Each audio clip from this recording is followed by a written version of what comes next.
Commissioner Bratton, describe for us the pressure that police officers are feeling now with the heightened scrutiny of those who have misbehaved as police officers, and then also in the wake of this shooting. This is a time of great pressure on our officers. There's always pressure on American police officers, danger, but the good news is that American police, the American police profession, is a strong profession that has been going through profound changes over the last 20 years.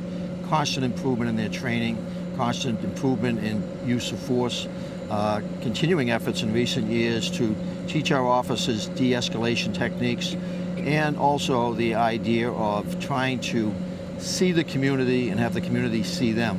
Policing is a shared responsibility. It's all about dialogue.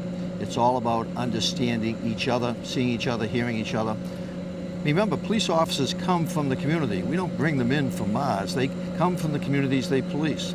And over the years, increasingly, we've had much more diversity in policing. Muslim officers, increasing numbers of African-American officers, Latino officers. And that's a good thing because the community wants to see that.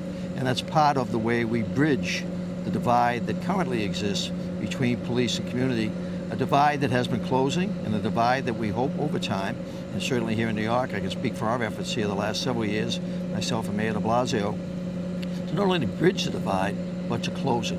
And I think it can be done. I'm ever the optimist in this issue.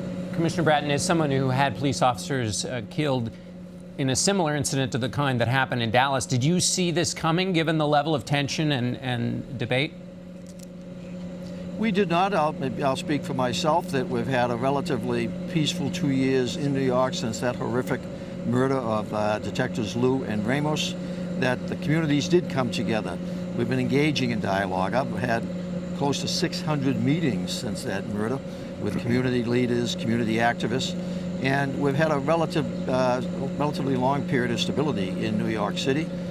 We've increased the training of our personnel. We're increasing our de-escalation techniques.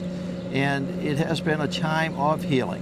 So did we see it coming? No, but in policing that you always plan for the worst, hope for the best. Dallas was beyond anybody's ability to speculate about or even think about. First time really in American history, an attack of that scale. We had that in New York in the 1970s with the Black Liberation Army basically killing several New York City police officers.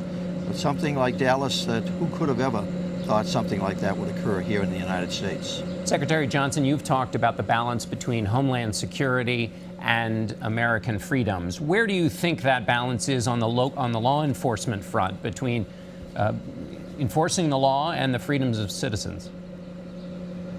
Well, excellent question, John. I think that the balance is best struck when you have effective community policing, where the law enforcement officer, the peace officer, is regarded as a friend in a lot of neighborhoods.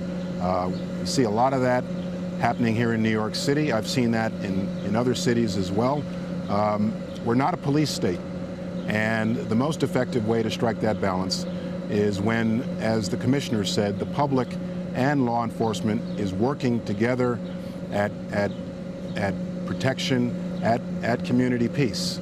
And so I think that's the key, and that's something that in these days we need to rededicate ourselves toward. All right, Secretary Johnson, Commissioner Bratton, thank you both, and we'll be back in a moment.